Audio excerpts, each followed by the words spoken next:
En lui je suis fort, la foi et la prière à bras le corps. Il est mort, ressuscité, m'a donné la vie, m'a suscité puissance. La parole, la prière, la puissance. La parole, la prière, la puissance.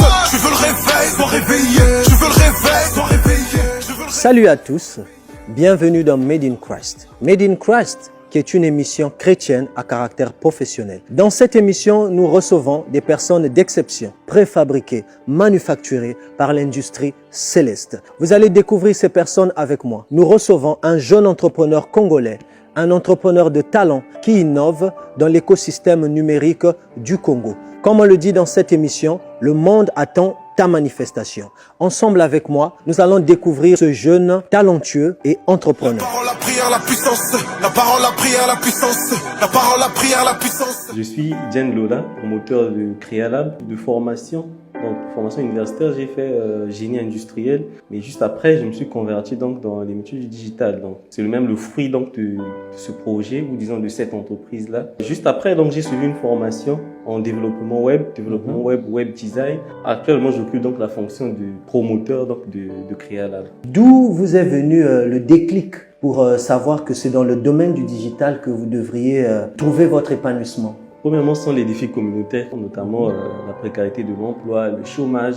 Donc, je pensais réellement faire des nouvelles technologies, mon cheval de bataille, pour pouvoir aussi créer de l'emploi comme objectif à moyen terme. Les quelques emplois qu'on a déjà créés pour nous, c'est déjà quelque chose. Donc, c'est un peu ça qui m'a poussé donc, à me lancer donc, sur l'idée d'entreprise dans le digital. La parole, la prière, la puissance. La parole, la prière, la puissance. La parole, la prière, la puissance. Comment est-ce que vous arrivez à faire la jonction entre votre proactivité et la vie chrétienne et en quoi la vie avec le Seigneur impacte dans votre domaine professionnel? Je crois que le travail même, dans son essence, est une institution de Dieu. C'est Exactement. Dieu qui a voulu que l'on puisse travailler. Depuis le jardin d'Éden. Voilà. Et donc, je suis chrétien, je crois en Jésus-Christ. Et donc, j'ai des valeurs chrétiennes. Ce sont d'ailleurs ces mêmes valeurs qui m'accompagnent tous les jours. Donc, déjà, en tant qu'entrepreneur, on fait face à plusieurs défis. Disons, le stress et tout. Des fois, des mauvaises propositions, des mauvaises décisions. D'ailleurs, il y a un passage qui dit que le précieux trésor de l'homme, c'est l'activité. Aussi, en proverbe, aussi Salomon, pour l'instruction donc du peuple de Dieu, il avait dit, veux-tu poursuivre du regard ce qui va disparaître? Parce que la richesse, comme l'aigle, prend son envol. Donc, ça m'a permis aussi de cadrer ma manière de travailler, ma manière de vouloir gagner. Parce que très souvent, il y a des jeunes qui se lancent dans l'entrepreneuriat pour vouloir s'enrichir rapidement. Alors, avec mes valeurs chrétiennes, j'avais compris que je ne devais pas me lancer dans cette quête-là pour m'enrichir, mais plutôt parce qu'on veut apporter quelque chose pour la société, parce qu'on veut aider, parce qu'on veut aussi contribuer pour le corps du Christ. Voilà, donc comme on dit, ce que nous gagnons, ça doit servir en fait pour l'essor et l'expansion de la parole de Dieu. On doit croire fortement que pour réussir, on a besoin de Dieu. On ne doit pas mystifier des fois la réussite. On a besoin de certaines valeurs et pour moi, les valeurs que je défends d'ailleurs sont des valeurs de Dieu et ils m'accompagnent. Je veux être de ceux qui vont dire demain que s'ils ont pu réussir, c'est grâce à l'aide de Dieu. Si on doit se lever tous les jours, se battre pour nos entreprises, on a besoin d'être en bonne santé. Donc toutes ces valeurs-là m'accompagnent aussi dans la gestion, par exemple, des relations, ma manière de communiquer. Voilà. Je suis né d'une famille chrétienne, donc j'ai grandi avec ces valeurs-là. Il se peut qu'il y ait un jeune qui nous suit, qui se dit mais moi je n'ai pas besoin de Christ pour réussir. Là où je suis aujourd'hui, c'est pas Dieu qui a permis que j'arrive jusqu'à ce niveau. Que diriez-vous à cette personne-là qui dit qu'il n'a pas besoin de Christ pour atteindre son apogée? Ce que je peux donner comme conseil à ces jeunes-là, c'est d'apprendre déjà à redéfinir leur vision de la réussite. Parce que la réussite selon les hommes, donc ce que les hommes peuvent voir, la manière que les hommes peuvent apprécier. Mais il y a la réussite selon Dieu. Et lorsque Dieu bénit, il ne s'arrête pas à la personne.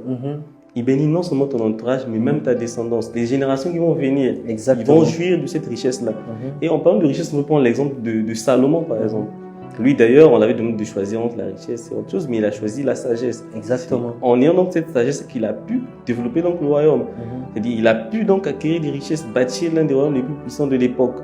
Donc, c'est pour dire, si on veut réellement bâtir quelque chose de durable, si on veut bâtir des empires, il faut croire en Dieu, il faut avoir des valeurs et s'attacher à Dieu pour garder les pieds au sol, parce qu'il y a plusieurs tentations qui peuvent t'emmener très rapidement à chuter. Il faut apprendre à vivre dans le contentement. Parce que lorsque vous vous lancez par exemple dans l'entrepreneuriat, vous allez faire face à des difficultés, des manques et tout ce qui peut vous pousser d'ailleurs à aller par exemple dans les dettes, pour aller emprunter de l'argent ou à tomber dans la malhonnêteté. Alors, et c'est très important de se rappeler que c'est la bénédiction de l'Éternel qui enrichit et on dit ne s'ensuit d'aucun chagrin. Donc, Exactement. il faut apprendre à être patient, apprendre à chercher dans le contentement. C'est en Pierre qu'on dit que la vertu de le contentement est une grande source de gain. Amen. Donc pour ceux qui veulent gagner, pour ceux qui veulent un jour écrire l'histoire, dire qu'ils ont évolué jusqu'à atteindre un certain niveau, ils doivent apprendre à vivre dans le contentement et dans la piété. Je voudrais dire à un jeune que la réussite donne souvent des vertiges. Oui. Lorsqu'on est très élevé, on atteint les sommets, on arrive à un certain niveau. Croyez-moi, il y a ce qu'on appelle les vertiges. Et ces vertiges, ça emmène parfois certains jeunes à la folie des grandeurs. Si tu n'as pas le Seigneur ou si tu n'as pas Jésus-Christ, tu peux très vite courir à ta perte, chavirer vers le La parole, déclin. la prière, la puissance. La parole, la prière, la puissance. La parole, la prière, la puissance. L'entreprise, c'est Créalab Afrique, c'est un groupe. Ok. Et au sein du groupe, il y a 3 parties. Créatech, vous avez la communauté Créalab Ok. et vous avez Créalab Academy. La mission principale de Créalab, c'est d'apporter des solutions innovantes pour la société. Donc, avec Créatech, nous proposons des services aux entreprises, des services comme le développement web, la conception des sites internet, la conception des plateformes mobiles, ça peut être une application. Nous accompagnons les entreprises dans leur communication en ligne, donc comment par exemple améliorer la visibilité de ton entreprise en ligne. Nous accompagnons également les entreprises dans la conception des supports de communication. Donc ça, c'est le côté prestation avec de Créatech. service. Voilà. Ok, prestation de Donc, service avec prestation de Créatech. service avec Créatech. Créatech, ok. Voilà, donc ce sont ces prestations-là qui nous permettent donc de financer en partie, disons, le projet communautaire. Donc avec la communauté Créalab, nous accompagnons les porteurs d'idées. Voilà. Vous avez une idée que vous pensez qui peut apporter quelque chose de nouveau dans la société. Nous avons des gens dans notre communauté, des personnes compétentes à amener en vie ce projet-là. Voilà pourquoi notre slogan, c'est ici, vos idées prennent vie. Il y a des jeunes aujourd'hui qui sont venus vers nous avec une idée, qui ont pu mettre en place une entreprise qui tourne aujourd'hui avec des employés. Avec Créatech, par exemple, on a pu créer 4 emplois directs, près de 10 déjà, qui sont peut-être en alternance. Donc pour nous, on se dit l'impact peut être encore plus grand si il y a plusieurs jeunes qui se lançaient dans ce sens-là. Est-ce qu'au niveau de Créalab, vous avez des produits numériques que vous avez créés avec Créatech qui ont permis de révolutionner l'écosystème numérique ici au Congo ou encore en Afrique? Pour commencer, je voulais quand même mentionner cela. On a eu à travailler par exemple avec le PNUD sur un projet d'appui pour accompagner les porteurs de projets innovants dans la technologie à mettre en place des plateformes innovantes. On a eu à travailler par exemple sur la plateforme Gesca Food, qui est une plateforme qui permet de mettre en relation les agriculteurs et les potentiels acheteurs. Les transformateurs par exemple qui ont besoin de denrées et tout de matières premières pour pouvoir transformer. Donc à travers cette plateforme-là, peuvent trouver par exemple tout ce dont ils ont besoin. Il y a eu la plateforme par exemple qu'on appelle Moon Pharma, qui est une plateforme qui permet à tout le monde de commander par exemple un produit, se faire livrer, avoir les pharmacies de garde. On a mis en place des plateformes immobilières, donc de recherche immobilière intelligente, qui permet de faire des visites virtuelles. Donc depuis chez vous, vous visitez la maison avec une vue des différentes pièces à 360 degrés. D'ailleurs, nous sommes en train de compétir pour la start-up de l'année de Total. Ok. Voilà, donc d'ailleurs, si vous pouvez déjà voter, je vous conseille déjà de voter pour ce projet-là. Et il y a plein d'autres plateformes. Nous avons mis en place récemment pour une entreprise française de jeux. Nous avons développé donc une plateforme de paris et tout qui permet donc d'enregistrer leurs paris et faire donc les correspondances. Deuxièmement, il y a donc le projet que nous avons lancé récemment qui est Créalab Academy. Alors Créalab Academy, c'est un centre de certification au métier du digital. Donc pour tous ceux qui veulent se lancer aussi dans le digital, donc peuvent se certifier en marketing digital, en développement web, en conception du site internet, en e-commerce et plein d'autres métiers. Et récemment, nous avons signé donc un partenariat avec une entreprise qu'on appelle Casey West, donc qui a une franchise qui nous permet aujourd'hui d'amener donc l'expertise indienne au Congo. Ceux qui souhaitent se former dans les métiers de pointe de la technologie comme l'intelligence artificielle par exemple, les machine learning, le cloud, le développement des logiciels et l'administration réseau, ils peuvent désormais se former à Créalab Academy avec des experts indiens et congolais. Et il y a aussi des certificats reconnus à l'échelle internationale avec Créalab Academy. Il y a donc la communauté d'ailleurs qui est ouverte pour tous ceux qui aspirent donc à se lancer dans le digital, ceux qui veulent apporter leur pierre à l'édifice dans le développement des solutions technologiques. C'est à ça que sert notre communauté, ceux qui ont des idées, ceux qui ont des projets, ceux qui veulent aussi partager leurs connaissances avec le public monténégrin, disons du Congo. Ils peuvent rejoindre donc la communauté Créalab. D'ailleurs, nous aurons très bientôt une assemblée générale où nous allons rencontrer les nouveaux membres et tout, parler autour des projets sur lesquels nous avons déjà développé, ou disons les projets d'avenir, parce que Créalab, comme vous avez dit, nous avons une vision à court terme et à long terme. Le but, c'est surtout de casser donc la fracture numérique et sensibiliser au maximum les gens face au métier du digital et aux transformations qui vont venir. Monsieur Diène Lola, comment est-ce que vous trouvez l'écosystème entrepreneurial au Congo? Il se peut qu'il y ait un jeune qui nous suit, qui aimerait aussi se lancer dans l'entrepreneuriat. Que diriez-vous? Alors, le conseil que je peux prodiguer aux jeunes ou disons à tous ceux qui veulent se lancer dans l'entrepreneuriat, c'est surtout d'abord de bien s'informer concernant l'entrepreneuriat. S'informer, se former et apprendre, apporter quelque chose, une solution particulière. Parce que il y a des gens qui se lancent dans l'entrepreneuriat par effet de mode, parce qu'il le faut. Et dès qu'ils seront confrontés à des difficultés, ils vont ensuite relâcher. Et le but, ce n'est pas de s'accrocher en tant qu'entrepreneur, parce que le but, c'est d'apporter des solutions et de vivre parce que c'est ton travail. L'entrepreneuriat souvent aboutit à l'enrichissement personnel. Il y a une pensée de la rue qui raconte souvent que l'enrichissement n'est pas de Dieu. Cette rumeur est souvent nourrie par le verset biblique que Jésus disait, je paraphrase, qu'il est facile à un chameau de passer au travers d'un trou fait par une aiguille que d'un riche d'entrer dans le royaume des cieux.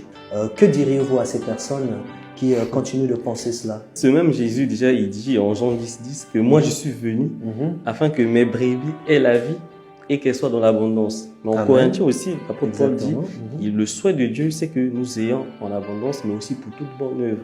Donc, ça veut dire que Dieu, il permet à ce que nous puissions devenir riches aussi. C'est pas un secret. Aujourd'hui, vous allez voir des personnes entreprenantes qui sont chrétiens, qui sont riches. Et à travers leur richesse, aussi, ça a aidé des personnes, aider par exemple les villages, toutes les bonnes œuvres que nous pouvons accomplir. C'est ça le but de la richesse. Il y a des exemples dans la Bible, des exemples concrets des personnes qui ont travaillé avec Dieu, qui sont devenus riches. Joseph par exemple, Salomon qui était riche, déjà il avait beaucoup de richesses, et pourtant c'était un homme qui était agréable devant Dieu. C'est pareil pour le roi David qui est un homme qu'on a appelé d'ailleurs l'homme selon le cœur de Dieu. Et il y a plein d'autres exemples. Il n'y a pas vraiment de conflit entre être chrétien et vouloir gagner de l'argent. Mais le problème, c'est qu'il ne faut pas juste tomber dans le piège de la richesse. Le proverbe de Jésus-Christ concernant la richesse faisait plutôt allusion aux différentes tribulations qu'on peut avoir en étant riche. Parce qu'une fois qu'on a même beaucoup d'argent, on peut tomber rapidement dans l'orgueil. On peut se dire que ce qu'on a nous suffit. Parce que quand on est malade, on peut payer le meilleur médecin. Pour nos enfants, on peut payer les meilleures écoles. En ce moment, on se dit qu'on n'a plus besoin de Dieu. Or, ceux qui ont des richesses doivent toujours se souvenir que c'est Dieu qui est le pouvoir de tout. Et dans le même sens, je voudrais dire à quelqu'un, s'il y a une personne qui se pose encore des questions, s'il y a des personnes qui se nourrissent encore de ces pseudo-informations, Dieu n'est pas contre la richesse. La richesse est même de Dieu. Parce que je pense que lorsque nous voyons le monde autour de nous, toute la création aussi magnifique que le monde est, je ne pense pas que notre Dieu est un Dieu pauvre. Dans la Bible, comme venait de le souligner M. Diène Lola, nous avons plusieurs illustrations des personnes qui sont devenus riches mais qui sont restés intègres avec le Seigneur. Comme on le dit dans cette émission, le monde attend ta manifestation, donc n'hésite plus. Si toi aussi dans ton cœur, tu veux te lancer, au lieu d'attendre un emploi à la maison, lance-toi et le Seigneur t'accompagnera. La parole, la prière, la puissance. La parole, la prière, la puissance. La parole, la prière, la puissance. Quand tu as une vision, tu as des objectifs, tu as des ambitions, tu ne dois pas hésiter en fait d'oser parce que très souvent, on a plusieurs barrières mentales. Ce que nous pouvons créer, ce que nous pouvons entreprendre n'a aucune limite parce que Dieu nous a donné toutes les capacités qu'il faut. Peu importe les difficultés que vous pouvez croiser, vous devez déjà vous dire que personne ne vous a dit que la vie était facile. Il faut y aller, il y a des hauts, il y a des bas. Si tu entreprends aujourd'hui, il y a une activité que tu as essayée et qui ne marche pas toujours, continue à croire. Mais le plus important, c'est de mettre Dieu au centre de tout ce que tu fais. Il ne faut pas tirer Dieu dans ce que tu fais, mais il faut demander le plan à Dieu. Par expérience, on peut vous le dire parce que lorsque vous pouvez aller, vous vous dites que vous êtes arrivé loin, mais il y a une toute petite chute qui peut vous ramener à zéro. Mais quand vous avancez avec Dieu, vous êtes sûr que vous avancez sûrement et vous allez vers la direction qu'il faut. Vous allez atteindre vos objectifs et les résultats de ce que vous allez produire vont porter des fruits qui vont profiter à tout le monde, à votre famille, qui va profiter au monde, qui va profiter à l'église, qui va profiter au corps du Christ. Et je voulais rajouter des fruits qui seront une bénédiction de génération en génération. Nous sommes arrivés au terme de notre émission Made in Christ. Merci de nous avoir suivis. Si cette émission a été une bénédiction pour vous, likez, commentez et partagez afin que cette émission puisse édifier plus d'un. Je vous laisse avec ce verset, Proverbe 6, verset 9. Méditez sur ce verset. Au revoir. Une chose qu'on a promis au maître, ne pas s'exposer pour être connu, mais l'exposer pour le faire connaître. Eux ils boivent le sang des êtres humains, nous on boit le sang du Christ. La parole, la prière, la puissance. La parole, la prière, la puissance.